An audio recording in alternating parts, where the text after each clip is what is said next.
It's common for one organization to work directly with a third party in a vendor, supply chain, or business partner relationship.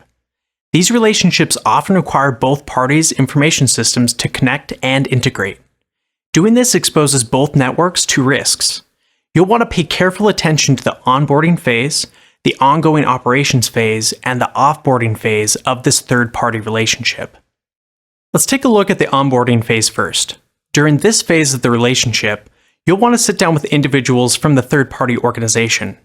Compare each of your organization's security policies and infrastructure. Are the security policies for each organization similar? If there are substantial differences, you should discuss them. Do both organizations have similar incident response procedures? If there are differences, how will each party handle incident response? Are the security controls similar? Are the audit policies similar? Is the security posture of each organization compatible enough to work together? Or will the integration expose vulnerabilities in one or both organizations? Finding answers to these questions helps you to identify and evaluate differences and potential risks up front. There will always be risks, so you'll need to work with your organization's leadership to determine if the risks of this potential relationship outweigh the benefits. But if the benefits outweigh the risks, you'll want to move forward with the relationship. After that decision is made, you need to create an interoperability agreement. This agreement is a collection of documents that identifies the key responsibilities in the relationship. The documents will specify who is going to perform key tasks, how those tasks will be measured, and how decisions will be handled, and other such information. The first interoperability agreement document you need is a service level agreement, or SLA. An SLA states what each organization in the relationship will do and at what level.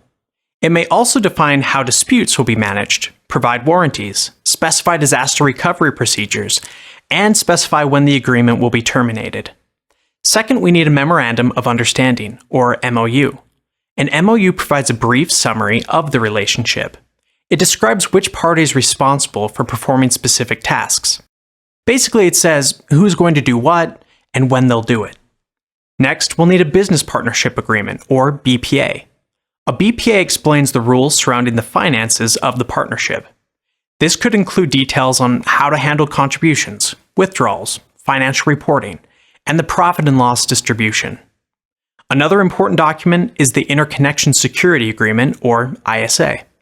The ISA documents how the information systems of both organizations will connect and how they're going to share data. The ISA is more technical in nature.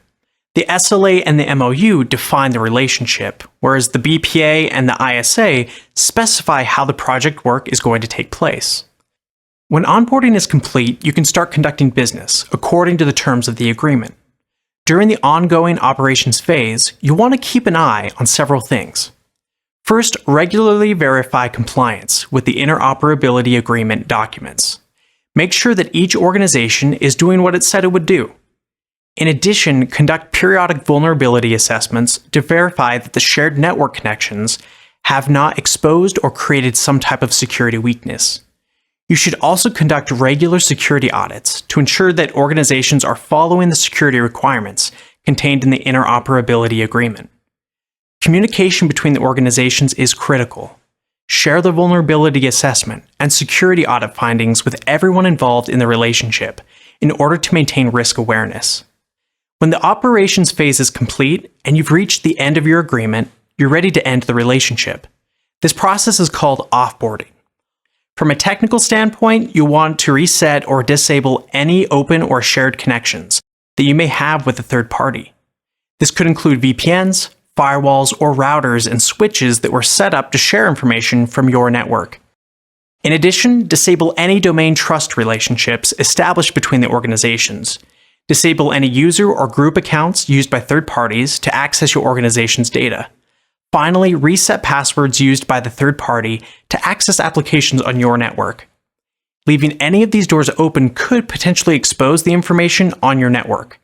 During the offboarding process, you'll also want to revisit the NDA, and you'll want to put all of your end-of-business agreements into a written format.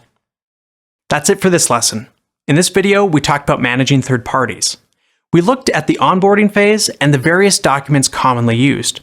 We talked about the ongoing operations phase of the relationship, And we discuss considerations for the offboarding phase to ensure that access to your system ends with the relationship.